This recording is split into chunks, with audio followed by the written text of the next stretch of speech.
Welcome students. In the structural geology, in the third unit, we are studying the geology. We are studying about the structural geology. It is a formation of the earth, different parts of the earth. Okay. So what is that rocks formation? It is mainly folds, fault, and joints and unconformities are the four parts where the main. It is actually not the formation. Formation is igneous rock, sedimentary rock, metamorphic rock. But this is the fault are the weak zones, but this forms the major earth surface, rock surface, which determine the characteristics of the rocks. Okay. So in this unit we are seeing about the folds, faults, joints and unconformities. Last class we saw about the fold in a very detailed manner. In this class we will see about the fault, joints and unconformities. Okay. So all of you know this is an anticline and this is a syncline structure. If it goes like this, it is a syncline. Okay. So what is the structural geology? Is the origin, occurrence, classification, types and effects of various secondary structures like folds, faults, joints and cleavage or unconformities. Okay. So these are the internal weakness of the rocks. All of you know, right? So this is the foliations that you can see. These are the folds. These are the fault. These are the unconformities that we can see here. So now in yesterday's last class we have seen about the fold. Fold is nothing folding, right? Like that it will be folding like this. You can see here these are folds like this. So we have seen that one. And this class we will see about the fault. So what is a fault? Fault are the most unfavorable and undesired geological structures. That is two things. It is moving away from each other, moving or sliding away from each other, leaving a gap. We call it as the fault. Mostly the tectonic is the main reason for forming a rock. Okay. So what is this fault is that it affects is that the location of the reservoir and the foundation site for construction of dams, importance of the bridges, huge buildings for tunneling, for laying roads, railway tracks, etc. Everywhere this faults plays a very important role, and the faulty regions are the weak regions. Okay, and weaken the rocks and render the sites, so that we have to be very careful when you are going in for a selection of the site when these fault zones are there. Okay, so the site is unstable and susceptible to upward and downward side movement along the fault plane. As we already see now, one plane is there now, another plane will be there now, it will be sliding, one plane will move up, one plane will move down. So what happens now, there will be a movement of the rocks will be there, movement of the planes will be there. So we cannot judge that is a movement, whether it is an upward movement or a downward movement, that is very difficult. And along the movement there will be a fall of the plane, so that it cannot be very careful when selecting the site with this. So by the virtue of calm, they are capable of causing fault or unnecessarily investigated with special care in dealing with major construction. Major construction means dams, tunneling, okay, tunneling, reservoirs, okay. When we are going in for this type of major structures, we have to railway line, roads, everything, right? Railway, roads, everywhere. We have to be taking very much care in order to determining the site when there is a fault zone is there. You can see this is a thing. If I am going in for a tunneling, if there is a fault zone is there, what will happen? This will turn and this hanging wall will come down and the footfall will go down. So what will happen? The entire this will come and close the tunnel. So the whole body is here means also it is very difficult to do it. That is one of the things. And there are different types of fault are there. One is transform fault. That is one is normal fault is that here it is mainly with the extension. Extension is tension, right? So if there is one force acting outward, right? Outward force we call it as it is tension. So when there is a movement in this direction, that is a force in this direction, one plane tend to slide over the other plane in this direction and this direction, we call it as a tension. The other side, if the compression, if the forces are acting like this, the opposite will happen. This plane tends to move upward this place tends to move downwards. A compression is, we call it as a reverse fault. Then this is a transform fault. In transform fault, what happens means two planes are there. It tends to move in opposite direction, a sideways direction. We call it as a transform fault. Right lateral motion or left lateral motion. Either this moves or this moves. That is called as the transform fault. So mainly the fault is mainly happening due to the tectonic actions. So now we will see what is the joints and the faults means. Relative displacement does not take place on either side of the fracture plane. It is called as a joint. Okay. So actually we saw the fault like it is moving in the both the direction. We call it as a fault. But in only one direction, if there is a displacement or the movement, we call it as a joint. But both the joints and fault are fractures in rock, but difference in the kind of displacement. Okay, so various displacements will be there, various fractures will be there. So this rocks and this faults and joints are formed due to the difference.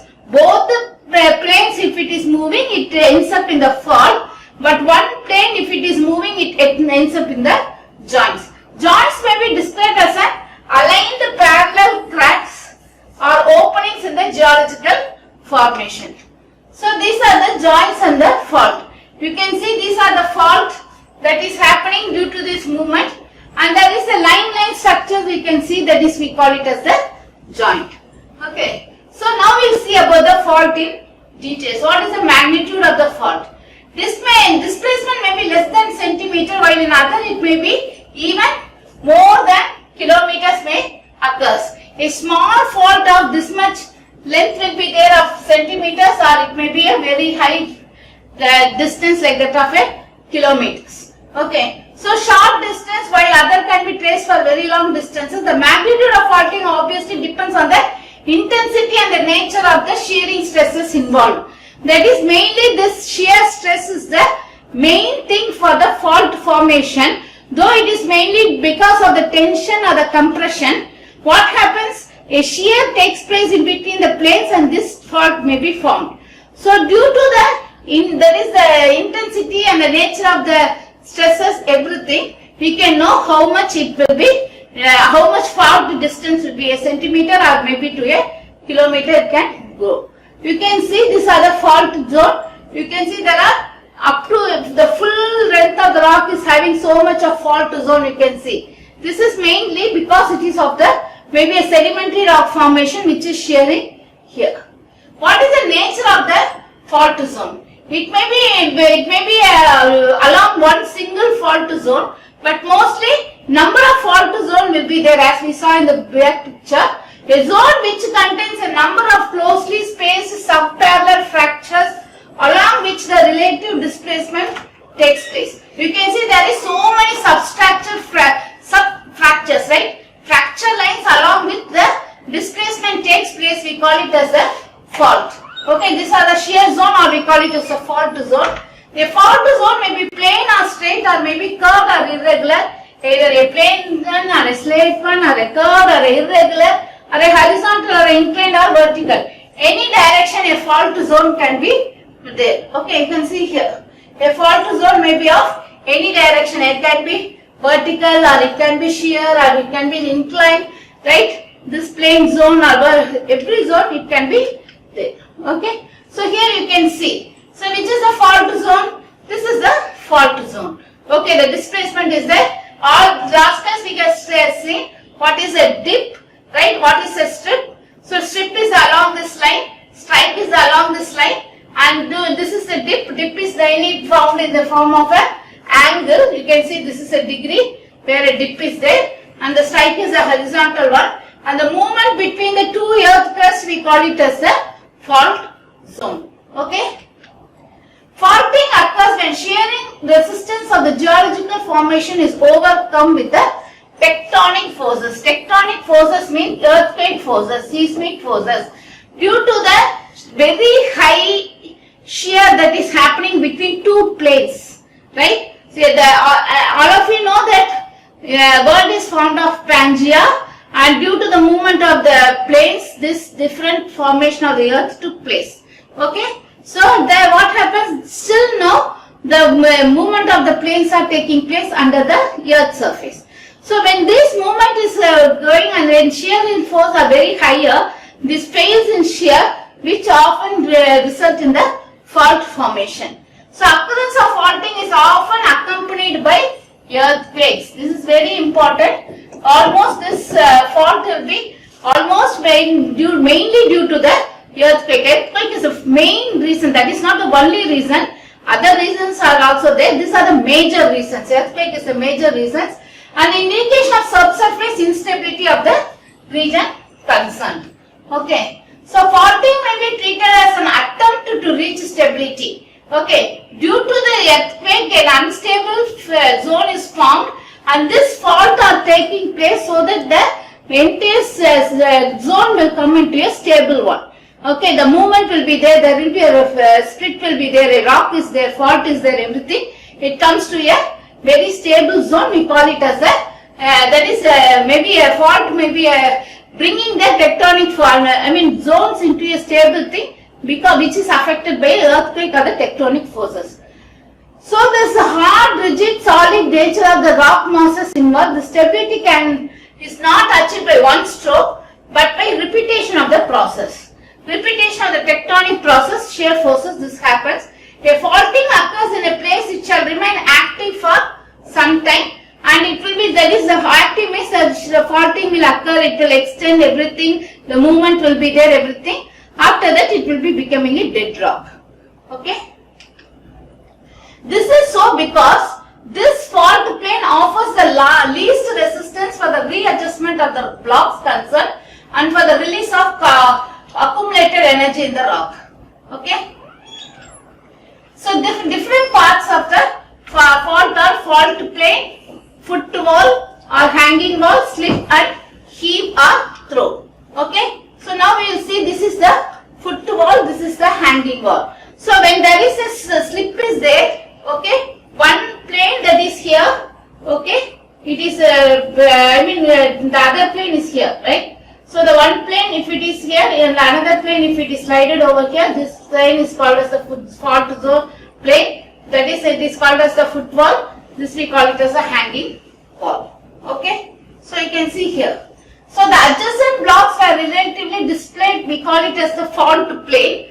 And also the rocks that is moved past one another. The top parts we call it as the hanging, and the bottom one we call it as the foot wall. And the zone along which the fault takes place we call it as the fault zone. So this is the fault plane along which the movement, that is the fault takes place, the movement, the slip takes place, we call it as the fault zone. I told you foot wall and hanging wall also. So which lies below the fault plane is called as the foot wall, which rests above the fault plane we call it as the hanging wall. You can see here the fault plane, it is below, and hanging wall will be above. So here you can see this is the fault plane.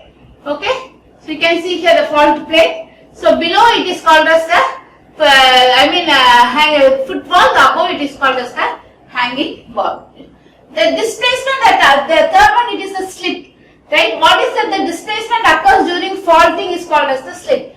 Actually, I told you, due to the tectonic forces, mostly the shear occurs, and due to the shear movement, there will be a fault that is formed along. Because one is moving in this direction, another moving in this direction.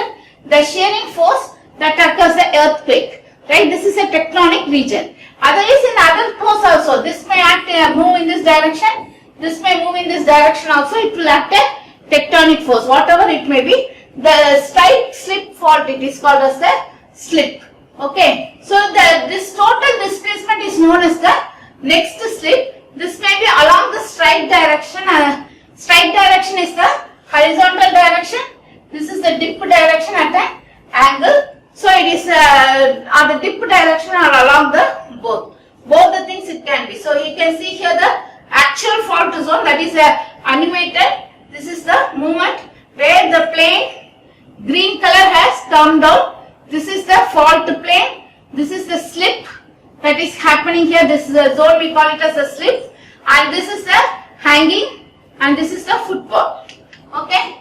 So the next one, it is a heave and throw. Horizontal component of the displacement we call it as the heave, and the vertical component we call it as the throw. Right? If I am going to take as a two plane, and if I am going to draw a horizontal and a vertical, and I can take the vertical we call it as a heave, and the horizontal I will call it as a throw. Right? Okay. So the vertical throw, the horizontal heave and throw. So the next we will see about the classification and type of falls. So like falls also have been classified on the basis of different principles as types of displacement along the plane. And the second one, relative movement of footfall and hanging wall. The types of slip involved, mode of occurrence of fault. Okay. So there is two types of faults are there. One is transition faults and the rotational faults. The type of displacement of the footfall with reference to the hanging wall is uniform. Then we call it along the fault plane. It is a transition wall. I repeat again, the displacement of the footfall with reference to the hanging wall is uniform. Right? Then I call it as the transition fault. If it is not uniform, it varies from place to place. I call it as a I call this as a rotational fault. Okay. So the inclined fault, if the hanging wall goes down with reference to the footfall. For example, if this is the hanging wall and this is the footfall. For example, after some time, if this hanging wall comes down with reference to the footfall comes down, means we call this is a normal fault or the gravity fault. This is a hanging wall, this is a footfall. Usually the footfall and the hanging wall that is moving up and down. If the hanging wall is below the footfall, we call it as a normal fault. If the hanging wall is above the footfall, we call it as a reverse fault. Okay. So the next one is we call it as a thrust fault or the reverse fault. I told you already. If the hanging wall is below the normal footfall, we call it as a normal fault.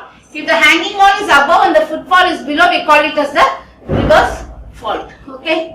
So the terms are appropriate because in such a plane, therefore the type of displacement is the reverse of the normally expected downward movement of the hanging wall. The next one, it is the relative displacement of the hanging wall is neither upward nor, that is, it is a sinusoidal shear stress. It is purely of the shear, right? So sinusoidal shear stress will be there. This is called as a sinusoidal stress. So this stress may be mainly due to this sideway movement. You can see that it is a right lateral or left lateral. Due to the fault plane, it is moving in the side, right?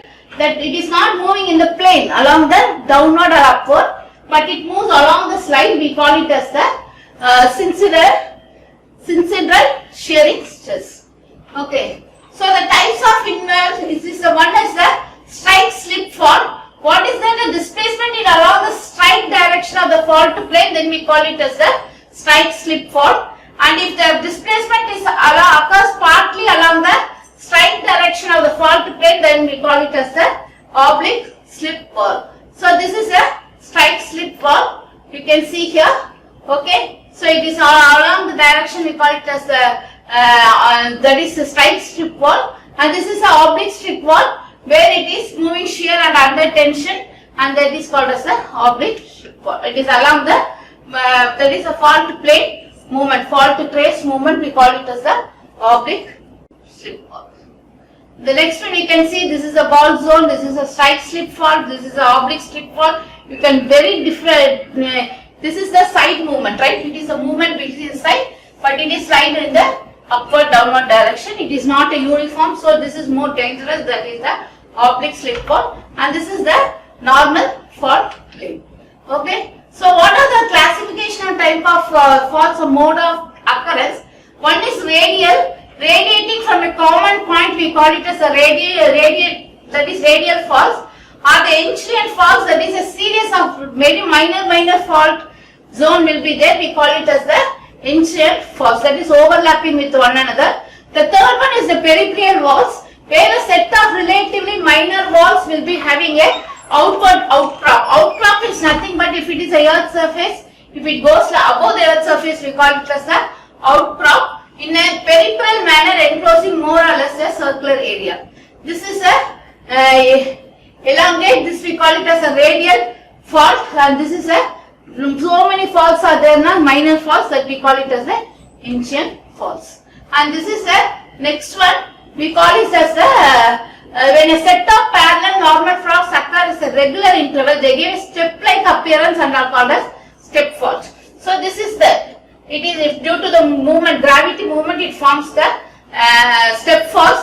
Mostly when the continental crust is combining with the oceanic crust. At the end of the ocean and the continent, that is the shore, there will be a continental crust and oceanic crust. Due to that movement, this step movement is formed. This is called as a step fault. Okay, and a parallel normal fault within the same strip and deep are called as the parallel normal fault. You can see step faults may or may not have a regular interval. It is mainly that is formed between the continental plain and the oceanic crust. Frost and garments. What are the frost and garments? Are wedge-shaped blocks, that is vertically if it is moving upwards, right? So if it is vertically moving upwards, we call it as a horst, and it is a downward movement, displacement downward, we call it as the garments. Okay, so these are the large magnitude of called block mountains and drift values. What happens when there is a movement of planes are very, one side it will be tension, another side it will be compression. So due to that, a heavy movement will be there which is forming a mountain, and the next one it is a formation of valleys. Like that the mountains and valleys are formed due to the horst and garments. We can see here a mountain, a valley, a mountain and a valley. This is a movement of the planes that will happen. And the next one we will see what are the causes of faulting. I told you the main causes of faulting is tectonic. Tectonic rays are the main shear force. It is formed due to the shear force, and it is the formation, that is the earthquake are formed due to the tectonic forces. Tectonic forces are mainly moved in this fault zone, either it is the displacement downwards or displacement sidewards. The shear and sliding failures are the main type of failures of the tectonic forces. Okay, so the next one we will see about the causes of the intrusion, magmatic intrusion, that is due to the intrusion of another rock into it. So this fault zone will happen, faulting through on a very small scale. Local settlements under the influence of gravity. Maybe as far the zone, that is rock formation may be sedimentary rocks or other rocks which is very big, which may be settled down, and it is due to the gravity, we call it as a thing. And the next one, it is the causes of faulting. Causes of faulting, we can see here the hanging. That was what we saw. It is a dip zone, every zone we saw, right? And the next thing, what is the effect of faulting? Dislocation of lithology and topography. So the entire rock will have a dislocation. The entire formation will be dislocated. The geological investigation followed by geological mapping. Okay. So the next one we can see. So here this is the movement where the steep movement will be taking place due to the faulting. Offset ridges will be there. Parallel deflection will be there. This is along the Pacific plain and the Australian plate. This is like this. It will be formed. This is one of the example of the fault zone. Next we will see about the joints. Joints are the fractures found in all types of rocks. They are cracks or openings formed due to the various reasons. So naturally the presence of joints divides the rock into number of parts. Joints are nothing but numerous numbers of small faults that are found in, we can see. So here you can see there are joints that is formed here. This is a fault that is joined. Everything are happening. Okay. So in simple terms, there are mere cracks in the rocks. There are cracks in the different types. This is the bed contained joint. This is a crowd going joints. You can see there are numerous number of joints that are there. Okay, that are called as the joints. Okay, they differ mutually. Joints like cleavages of minerals occur oriented in a definite direction and as a set. Here you can see how the joints are there. Clearly you can see the joints, right? Here you can see the joints. Here you can see the joints. Okay, so it can clearly be seen here. Okay. The next one, it is the effect of joints. What is the effect of joints means that split the rocks into number of pieces. There the fault splits the rocks into 2 pieces or 3 pieces means here it will be small pieces and reduce the competence of rock mass, increase the porosity and the permeability. This is a very dangerous one, and also the quick decay or weathering. So this happens and the weathering will take place very easily and the rocks will be moved from one place to another This rocks will be a very weak rocks. Joints also, here you can see number of joints are there. Accompanying their occurrence increases the groundwater potential in any places. The another, that is the main thing, is that it increases the groundwater, and also the joints appearing at fracture in rock are not as dangerous as fault. Okay, fault zone are very dangerous. The whole plane may come down, but not as joints. Okay, so actually it can be improved. If there is the joints are there, it can be improved by cement grouting or plugging without going for the construction, because it is very dangerous for the foundation. Unstable foundation will take place. And it joints like faults refers to the fracture in rocks. Hence, like faults, inclined and vertical joints also can be described by their attitude. And the footwall and the hanging wall. Joints fracturing blocks are termed as the footwall and the hanging walls, are similar to the fault. Okay. And what are the classification of joints? Is the strike joints and the dip joints. Strike joints are horizontal joints. Dip joints are like that into an angle along the thing. And the second one, it is the oblique joints and the bedding joints. Bedding joints is along the bed, and the oblique joints is the irregular, not to neither to the strike or not to the dip direction, and it is called the oblique joints. Okay. So next one, it is a tension force or the shearing force causing the joint. We call it as the tensioning joint or the shearing forces joint. Right? It based on the which force it is occurring. Okay. So the next one, it is unconformities. Unconformities is one of the common geological structure found in rocks. Okay. So it is a distorted, deformed or dislocated at a particular place. The next one, you can see, this is an angular in unconformity. It is a disconformity and non-disconformity.